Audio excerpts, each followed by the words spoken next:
Ever heard about the aliens that contacted us in 1981 trying to tell us how to stop reincarnating as humans over and over and over again? You're foolish. That's what I thought too, until I heard the full story. In 1981, Carla Rucker, who was a girl from Kentucky, began receiving telepathic contact from a group of entities calling themselves Ra. According to Rucker, these were the stick with me, the collective consciousness from a higher dimension of the planet Venus. They evolved 2.6 billion years ago into a higher dimension, and they came back to give us information and to tell us how to stop reincarnating and much more. Then over the next couple years, they kept this contact going, and there was three of them. There was Carla herself, there was Don, then there was also Jim, Jim wrote down everything. Don was the one asking questions. It was kind of written in a Q&A format, and because they were asking questions to this entity, but the entity was actually talking through Carla. And all of these conversations they actually put into a book series, actually I think 4 or 5 books, and it's called The Law of One. So what you're saying is she got possessed. I wouldn't say she was possessed because she had a Bible at her head in order to make contact with them. And also, this was all documented extensively. Like, they had microphones on the whole time. You can actually go listen to the original audios from 1981. Okay.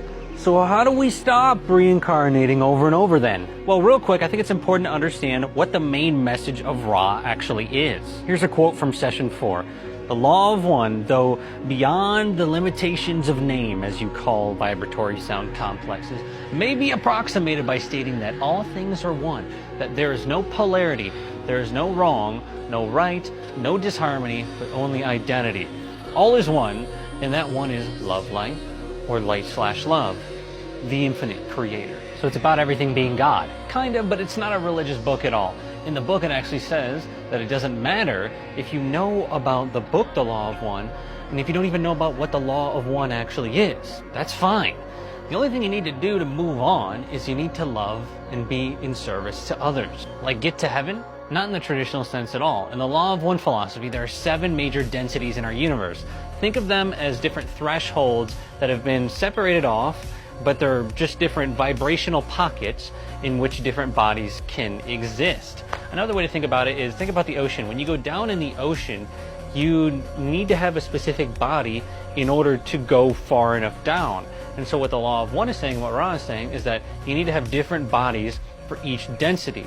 And again, there's 7 of them.